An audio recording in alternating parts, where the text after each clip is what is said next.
Okay, this is what Jupiter looks like at the same magnification, which I believe was not much more than 50x. Let's check the e-zoom and go on in.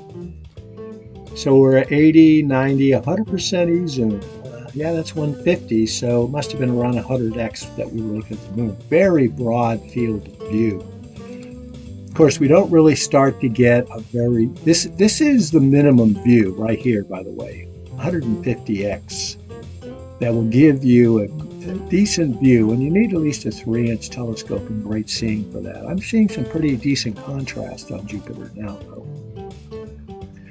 And now we're pushing it up to 300x, which I think is probably the best magnification for Jupiter overall, depending an awful lot on whether or not the sky conditions are.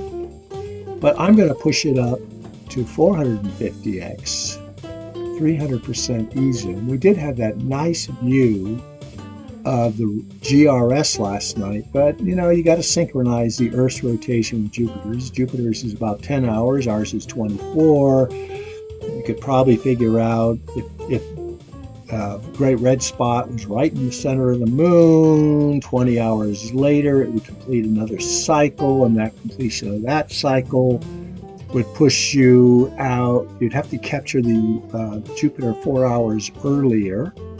And if you want to wait 6 hours, you'd have to capture it more like midnight or so.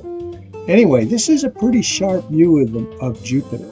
I'm going to go ahead and push it up to highest magnification I regularly use on Jupiter. We're getting all kinds of cross-hatching and pixelization at this magnification, but it's a very nice one to just give a quick check of Jupiter. I'm going to drop it back down now to 450x, which I think works quite well with a real-time imaging system.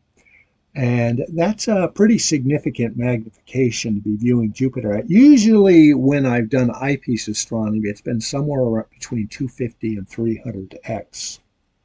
Of course, we're seeing the two equatorial bands or belts, and we're seeing the two temperate belts. They're actually standing out pretty decently right now.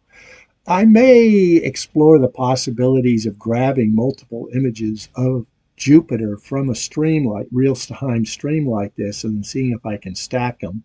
But I already got too much on my hands. By the way, I just released a Keith Jarrett tune called Coral, and I really liked how it turned out, even though, you know, I did not perfect it anyway. It was a first take.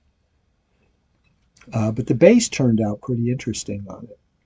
Yeah, I'm definitely liking some of the sharpness in Jupiter with this. I'm going to let it go another 30 seconds or so, and then bail on the view of the moon and Jupiter. Of course, if the moon were around Jupiter, it would be one of the Galilean satellites. It's large enough, 2,100 miles in diameter, but not as large as Ganymede.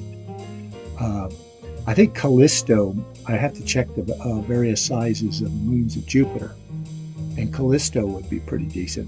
Oh, by the way, I did not change either the gain or the exposure in microseconds when I went from the moon to Jupiter. The exposure time is now about 3,300 microseconds, and the gain is almost 150. I think I'll push it up to those numbers, 150 and 3,300, just because they're nice round numbers. And there is our Carpe Noctem view of Jupiter. It is now 8:13. Jupiter is about an hour from culmination. This is about as good a view as we might otherwise get because it's so looking through a thinner part of the sky. Nice contrast. We'll push the view up to 450x. See if there's any... Oh, what was that? You got to be careful with... Oh, geez, we've lost it here. Let me go back to Jupiter again. Oh, I know, the back side of this thing has buttons on it. There we go, we've recentered it up. And I pressed it against the desk. So there's our view. Very nice view of the northern and southern temperate belts. If we had the great red spots tonight. That would be nice, but we're not quite seeing the central equatorial belt. But this is a good view, and I will include it as a tag to an earlier view of Jupiter that I got. And this is with it about an hour from culmination. Fairly stable skies, but there is a moon and there are high thin clouds. Carpe Noctem.